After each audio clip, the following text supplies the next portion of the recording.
Hello everyone, welcome back to Kerbal Space Program.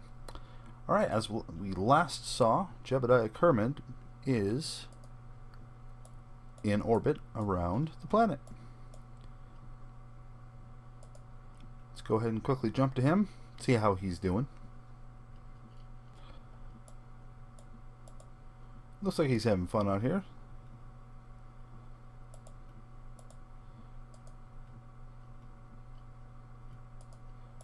Go ahead and see if we can't grab...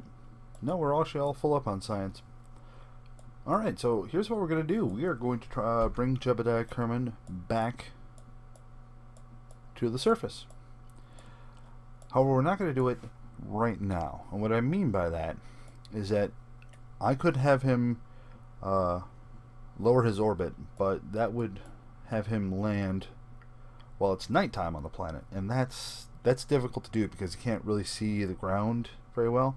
So what we're going to do is we're going to time advance until we are over by our apoapsis marker. That way we can come down when it's daytime on the planet. So to activate our time warp, we can either click on the arrows up here or on the keyboard next to the M key we have the period and comma keys. The period and comma keys will increase or decrease your time warp, and then next to that the forward slash, but also the forward slash question mark key will be a quick way out of time warp. No matter what level you're at, pressing this will bring it all the way down to 1 times. We're going to go past the apoapsis a little bit and hit that question mark. There we go. Alright, now to get out of orbit, here's what we do. We will want to make sure that we are pointing toward the retrograde marker, which right now we are, coincidentally. Let's go ahead and turn on SAS again. Point us toward the retrograde marker. There we are. And then we're going to activate our engines and watch as the apoapsis and periapsis markers change. And once the periapsis marker is well enough below 70 kilometers, we will start to re-enter the atmosphere. Now, that's not always the case, depending on how large your orbit is. Unless you're... For example, if you're coming back from the moon and your periapsis around Kerbin is at anywhere between 40 and 70 kilometers, because you're coming all the way from the moon, you're going to have a lot of speed when you hit the atmosphere, and it might not slow you down enough to actually land on the planet. So you'll probably just go in the atmosphere and then just kind of go right back out of it again. It will slow you down enough where your orbit will decrease, but it won't be enough to bring you down to the ground. Now, if you were to set up your orbit when coming back from the moon, where your orbit goes into the planet, so it actually touches the ground, you could be all right. It could be, because you need to lose a lot of speed before you hit the ground. Otherwise, your parachutes aren't going to do anything. They'll deploy, they'll break, and you will just smash into the ground is pretty hard. So something to keep in mind. Alright, so now that we are here, we're going to point retrograde and we're going to turn on our rockets. Notice our periapsis is dropping. I'm going to put it at, there we go. That is technically on the into the planet is what it's doing. Kerbal Space Center is right here, but I don't think we will be able to make it there. We're going to hit M and go back to our ship view. And now that we have an orbit going inside the planet, or inside the atmosphere, we're going to decouple the rocket and the tank. That way our heat shield is there and pointing the way, which is what we want. And then I'm going to do a time warp. No matter how fast you're going, as soon as you hit the atmosphere, as soon as your altitude drops below 70, you will automatically go down to 1 times time warp. And it's at this point where if you could time warp again, but it's that physics time warp I mentioned in the last video where you can only go up to 4 times. Alright.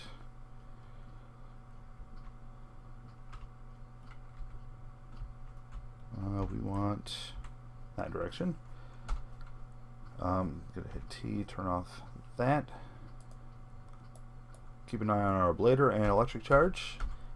Time warp times 4. Let's fast forward our way into the atmosphere.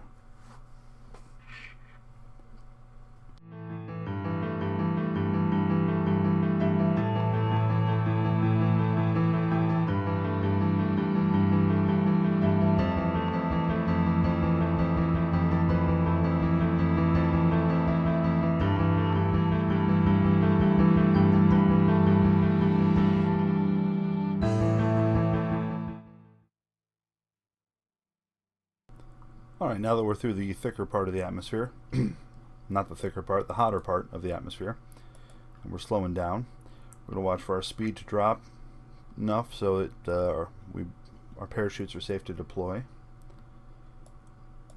Looks like we'll be coming down right on this beach. We're still at about 10 kilometers up.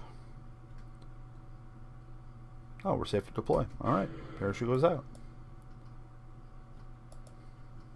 Also, I'll see if I can demonstrate this next time, but if you somehow accidentally deploy a parachute while you're still up in space, not all is lost. If you right-click on your parachute, it will say, instead of where it says right here, cut parachute, it'll say repack parachute, and then it will go right back in and still work and be ready for you when you re-enter the atmosphere. So if that ever happens to you, remember that. I didn't know that at first, and I've accidentally deployed parachutes in orbit before and no idea how to fix it. So that's kind of why I always started bringing 2, just in case. I'll go ahead and deploy the second one, just because.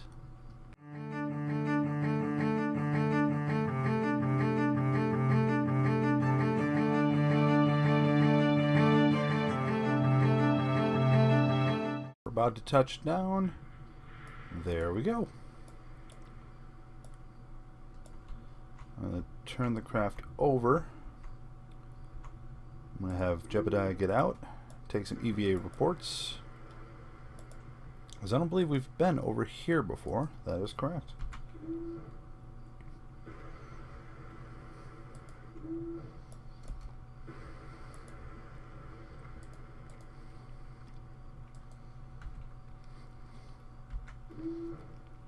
Alright, now let's go ahead and recover vessel.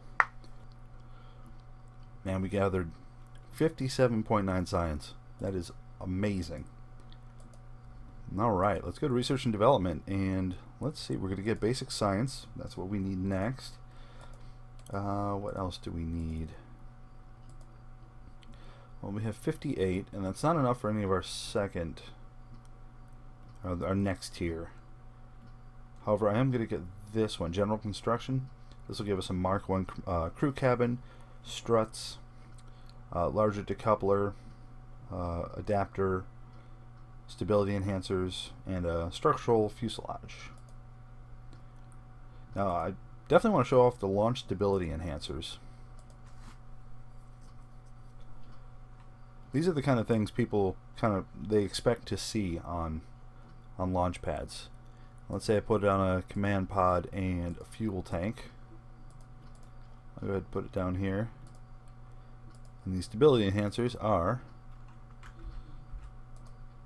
basically these.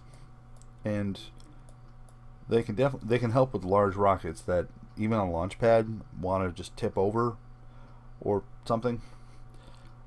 So yeah, they are pretty cool. Alright, we brought Jebediah down. Let's go ahead and send another guy up there.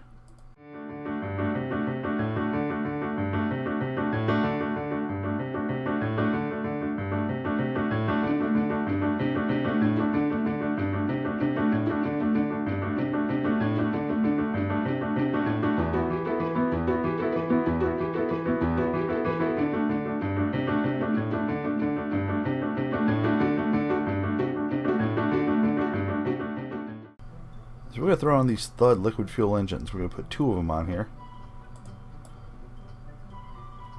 On our booster section. This should help us get a little more speed. We'll throw some winglets on here.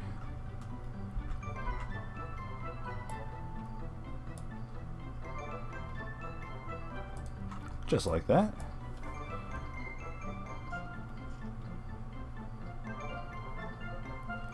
Okay.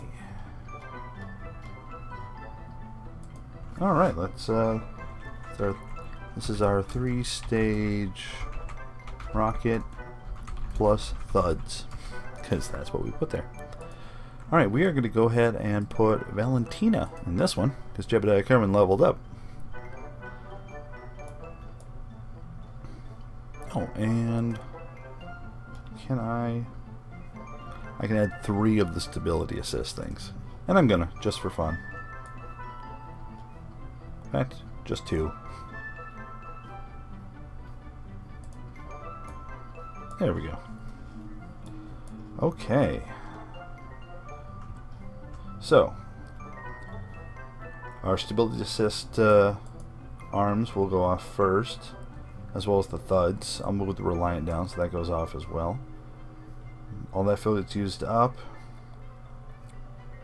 and the swivel goes. That goes. Let's not decouple and open the parachute at the same time. Okay, so that should do it. Let's go ahead and launch. All right, here we go, ready to launch with our 3-stage plus Thud rocket. Hit Z, go full throttle. T, start open SAS. Turn on SAS. And launch. Wow, that thing goes quickly. I like it. You can see all 3 rockets that are going. Have fuel indicators here.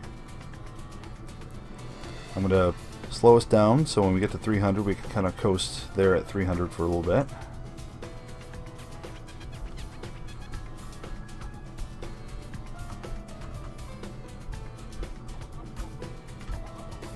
Until we get to about 10,000, and oh, this thing is fighting me hard. It wants to go north. We'll have to drop that stage.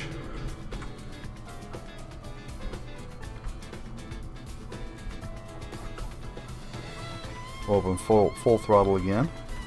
Let's try map view.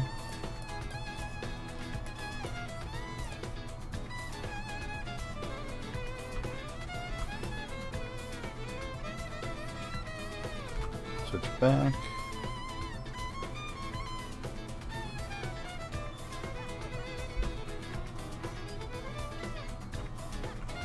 I'm going to point us more straight up so our apoapsis goes higher.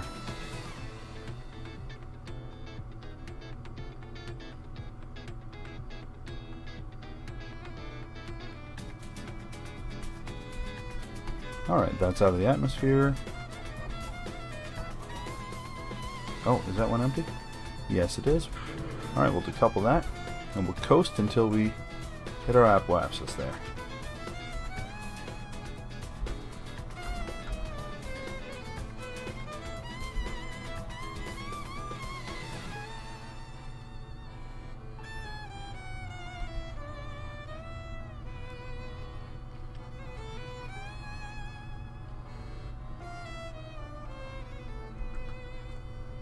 Alright, we've left time warp. Let's point our ship at the horizon. And full throttle didn't work. That's because I didn't activate the engine yet. There we go. Oh boy, don't. Okay, I felt like I may have accidentally. Not important. Not important. I heard a sound that sounded like the parachute was deploying, even though it wasn't. Or if the decoupler activated, because we don't want that going off right now. Alright, same as last time. Since we're at about our apoapsis mark, let's point more straight up, which looks like that instead of at the horizon. more up, so our apoapsis stays in front of us. And then once it's in front of us, we bring it back down so we're pointing at it. We'll get close again. Point back up a little bit.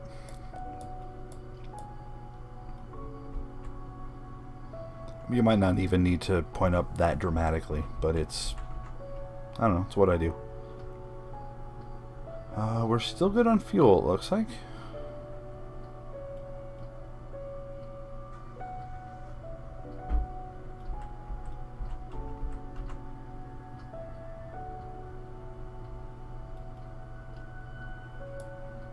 Let's watch for our periapsis marker.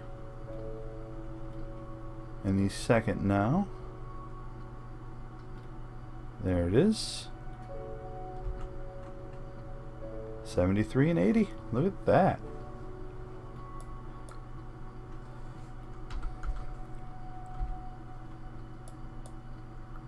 Let's see if we can't bring our orbit out a bit more.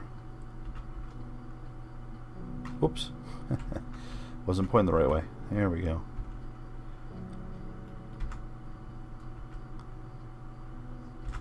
$150. Yeah. That looks good.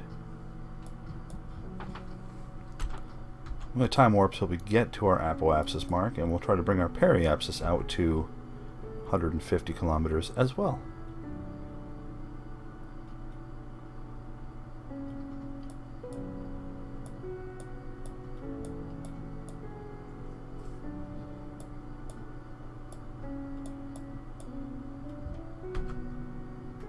And you see on our nav ball, as we moved around the planet, the ship stayed pointing in the same direction.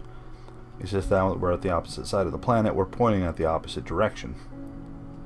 So we'll go ahead and point back at our prograde, like so. Time warp just a little bit. And then 130.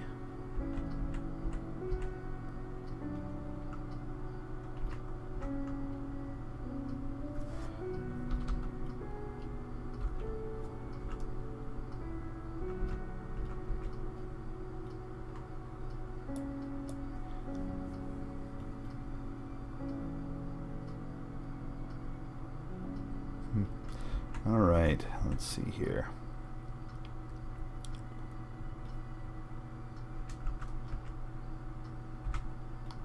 Look at that, 15,602, 15,437.